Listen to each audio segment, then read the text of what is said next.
Halo Budum, selamat datang kembali di Kabrowsing. Dan kali ini Kabrowsingnya cukup singkat karena emang cuma ada farewell, welcoming, terus juga informasi soal mungkin buat teman-teman yang pada penasaran sama turnamen ESL. Nah, itu tuh Swiss system tuh seperti apa, terus mungkin ada beberapa dari teman-teman belum paham kenapa ada tim yang 2 kali kalah tuh nggak berlanjut karena emang rules dari Swiss system seperti itu. Langsung aja kalau gitu kita ke Kabrowsing. Kita cari informasi yang teraktual, tajam, terpercaya langsung dari official statementnya. Let's go. Seperti biasa, gue record untuk video Kabrowsing kali ini di jam 5 sore, tanggal 2 Juni. Jadi kalau nanti jam 7 tiba-tiba gue upload video ini, terus tiba-tiba di jam yang sama ada pengumuman apa, itu berarti akan gue sematkan. Ya bakal gue gabungin di next Kabrowsing gitu loh. Kita mulai dari yang pertama, yaitu adalah pengumuman bubarnya tim Falcon Esports asal Myanmar. Ini ada Ilyas versi Myanmar lah, atau Cassius versi Myanmar. Jadi memang kebetulan kita udah tahu lah, udah dari setelah, lebih tepatnya ya, setelah bukan MSC sih lebih tepatnya. MSC mah belum mulai bahkan. Lebih tepatnya setelah SEA Games itu tuh Falcon mengumumkan setelah mereka dapat perunggu, mereka itu kemungkinan besar akan bubar, akan lebih ke disband kali ya, disband bahasanya ya. Terus ya mereka milih jalan masing-masing. Kayak Justin juga kemarin sempat bikin story kayak dia tuh LFT atau looking for team, dimana looking for teamnya itu mereka akan lebih spesifik untuk yang ada region MPL-nya, entah mungkin Indonesia, Malaysia, Singapura juga masih ada MPL-nya anyway. Terus juga mungkin Filipina. Tapi anyway, kalau kita ngeliat dari franchise league ya, franchise league-nya cuma 2 kebetulan ya kan. Sisanya ya masih belum franchise league gitu loh. Gue nggak tahu sih, dengar kabar season 12 ada franchise league lagi apa enggak. Kita tunggu aja nanti infonya. Tapi buat Falcon good luck lah ya. Dan emang salah satu dari member Falcon itu sudah ada yang diumumkan. Nanti akan diumumkan di tengah-tengah video ini. Dan good luck untuk member dari Falcon, termasuk juga Justin yang kemarin sempat looking for team. Dan mungkin kali aja rezeki dia bisa aja dapat di Kamboja mungkin, atau di Malaysia. Who knows man. Tapi Myanmar ya, balik lagi, menurut gue Myanmar sama Indonesia bahasanya yang cukup berat tuh.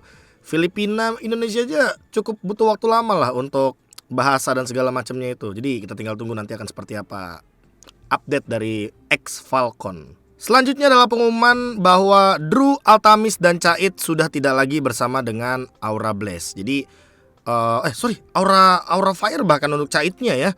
Kita sempat lihat kalau kita ngomongin Cait itu dia sempat bermain juga bersama dengan Godiva dan kawan-kawan pada saat itu waktu di Aura Fire season 11. Drew dan Altamis kebetulan mainnya di MDL. Jadi memang bisa dibilang mereka bertiga itu cukup pernah perform lah di timnya masing-masing ya, MPL dan MDL. Cuma yang gue cukup kaget Drew sih. Drew tiba-tiba dia di farewell atau dia cabut lah dari Aura setelah Godivanya juga kemarin mengumumkan atau melakukan statement yang sangat-sangat terdengar tajam kali ya bahasanya ya. Dan memang kalau misalkan kita melihat dari beberapa turnamen, salah satunya Snapdragon Pro Series, itu salah satu membernya Hai udah jadi roamer sekarang. Dan memang dengan farewellnya Drew berarti Godiva dan Drew mungkin akan diisi untuk sekarang posisi di MPL-nya ya, lebih tepatnya itu oleh Hai. Nah untuk MDL-nya nih gue nggak tahu nih. Untuk MDL-nya karena Drew kan sempat di MPL, belum sempat main, Cait yang main pada saat itu. Terus Drew ini turun di MDL lagi dan memang sampai saat season 11 kemarin belum naik lagi, yang naik tuh Fun. Good luck untuk Altamis, Drew, dan juga Cait. Nah gue nggak tahu nih kalau Altamis nih bakal balik nggak nih ke Dewa ya, karena kan dia berasal dari Dewa. Karena rata-rata nih kalau ada sosok-sosok player yang tadinya dari tim A terus cabut ke tim B terus di farewell, nah itu biasanya bisa jadi balikan. Kalau nggak balikan ya mungkin Altamis ya kemungkinan terbesarnya tim baru kali ya. Tapi buat Aura Esports itu ternyata nggak cuma Altamis, Drew, dan juga Cait yang di farewell. Ternyata di sini Aura Esports yang ladies juga harus di farewell secara masif, secara berbarengan gitu loh. Di sini semuanya kayaknya satu tim deh, bener-bener di farewell semuanya. Ini ada si Azumi, ada Mikasa, terus juga ini ada Bijel ya. Gua agak-agak lupa namanya, tapi gue ingat wajah-wajahnya gitu ya. Pinberry nih kalau nggak salah dia mid lanernya ya kan. Gue ngelihatnya ini jadi disband, atau mungkin Aura Phoenix ini kayak mereka bakal ngambil satu tim ladies lagi di kemudian hari. Yang udah satu tim, kita ambil contoh. Gue cuma pengen bilang scene ladies ini kan memang sudah didominasi sekali ya oleh Bigetron Beta kan jadinya, oleh Bigetron Era. Nah, kebetulan kalau kita berbicara soal Sin Ladies emang perlu banyak banget sistem regenerasi yang dimana nanti akan melahirkan pemain-pemain ladies baru. Tapi pemain ladies ini juga perlu dilatihnya nggak cuma latih mekanik sama macro play, tapi lebih ke mental. Karena ya sama kayak dulu kali ya, kalau misalkan wah kita ketemu sosok idol, mungkin main kita nggak perform 100% seperti pada di scrim atau mungkin pada di pertandingan-pertandingan melawan tim lain. Jadi good luck lah untuk perkembangan dan juga regenerasi dari Sin Ladies yang ada di Indonesia, terutama seperti yang kita tahu kita kemarin abis dapetin emas loh. Good luck, semangat. Selanjutnya adalah pengumuman dari Blitz SG atau tim yang kemarin sempat berada di ajang playoff dari MPL Singapura. Jadi ada yang menarik yaitu adalah Kiel VJ dan juga Sagitno yang ternyata dari Filipina jauh-jauh hadir ke MPL Singapura sepertinya. Dan ini mereka lock roster untuk acara ESL Asia Snapdragon Pro Series. Jadi yang tersisa tuh ada GPL, ada Deck, FMM ini gold lanernya, Potato tuh jadi analis, Yong In dia jadi coachnya. Pertanyaan gue adalah di mana dari Seilah dan Gear? Karena seperti kita tahu Blitz ini kan sempat ada Seilah dan Gear ya kan. Seilah oke lah, dia mantan pemain EVOS SG kalau teman-teman mungkin mengikuti. Dan kalau Gear ya kan, Gear ini kan temannya Seilah yang kebetulan dia tuh lagi kuliah di Singapura, asalnya dari Indonesia. Gue cukup kaget ketika, di line up-nya nggak ada si Gear lagi nih. Kebetulan Gear ini diganti juga sama Deck nih. Gue juga belum paham betul ini Deck sebanyak apa untuk dari performance-nya dan juga dari track record-nya. Good luck untuk Blitz SG kalau begitu. Kita bakal lihat nanti performanya seperti apa, karena ini kalau dilihat nanti kan bakal ada di challenge season kan. Dan challenge season ini tuh setelah dari open qualifier final. Dan seharusnya udah boleh sih diumumin nih pelan-pelan nih yang bakal bermain di sini nih. Karena bisa jadi blacklist nanti ada Haji, siapa yang tahu cuy. Karena kemarin kebetulan Haji tuh main di turnamen Philippines. Nah ini kebetulan ada blacklist nih. Gue gak tahu nih nanti siapa yang bakal ngisi nih untuk di challenge dari Snapdragon Pro Series-nya ESL. Selanjutnya adalah Naomi yang tadi sempat kita singgung di awal, di mana tim Falcon bubar, ada beberapa pemainnya juga yang berpisah-pisah. Dan pemain pertama yang langsung menemukan tim adalah Naomi, sosok roamer asal Myanmar tersebut. Hello Naomi. Sebenarnya ya, mungkin ada beberapa dari kalian juga udah tahu lah dari streamer-streamer, dari YouTuber kalau katanya Naomi ini bakal hijrah ke Indonesia dan bermain di tim RRQ. Cuma yang gue terkejut adalah secepat itu berarti dari free agent welcome RRQ Naomi dan diumumkan langsung oleh MPL ID official yang menandakan bahwa berarti kitasnya udah diurus. Pada inget gak? Waktu zaman season 10 itu kan gak secepat itu. Misalkan Dlar belum diumumin katanya udah digondrang-gandring ini bakal di EVO segala macem. Muncul tuh ya kan, nungguin kitas. Marky juga sama, siapa, Kairi sama juga. Semuanya yang asalnya dari luar itu kan butuh kitas dong untuk bertanding dan diumumkan seperti ini. Melihat Naomi itu diumumkan seperti ini ya kan, berarti gua nggak tahu nih tanggal trialnya kapan. Anggaplah trialnya tuh Mei awal ya kan. Terus nih tanggal 14 sampai 20 anggaplah ngurus kitas, terus tanggal 21 sampai 27 kitasnya udah jadi, diumumkan di tanggal 2 untuk hari ini lebih tepatnya. Naomi sendiri menurut gua adalah roamer yang memang memiliki karakter karakteristik dari tipe hero yang begitu banyak. Kita ambil contoh Kufra Atlas tuh hero yang difavoritkan dia juga. Dia main Natalia juga, dia main Chow juga. Jadi pool hero-nya tuh sangat-sangat luas. Cuma dengan pengumuman Naomi, gue sebenarnya nggak terkejut sama sekali kalau mau jujur ya. Gue nggak terkejut sama sekali sama pengumuman Naomi ke RRQ. Gue lebih menunggu dan gue akan lebih terkejut dengan siapa nanti coach yang akan menggantikan Viel, Arcadia, atau bahkan menemani Bangduk dan Rave juga di waktu yang bersamaan. Karena yang gue lihat untuk saat ini RRQ itu ketimbang ya, ini kalau dari sudut pandang gue, sorry to say, tanpa mengurangi rasa hormat kepada pihak Pak AP atau RRQ dan jajaran staff, tapi menurut gue mereka tuh sekarang lagi butuh kepalanya, bukan untuk menggantikan Acil, tapi untuk menyeimbangi bagaimana pola pikir anak-anak, sehingga nantinya ketika anak-anak punya statement, penengahnya tuh ya bisa dibilang setara atau bahkan lebih dari si Acil atau Onik Adi sekarang.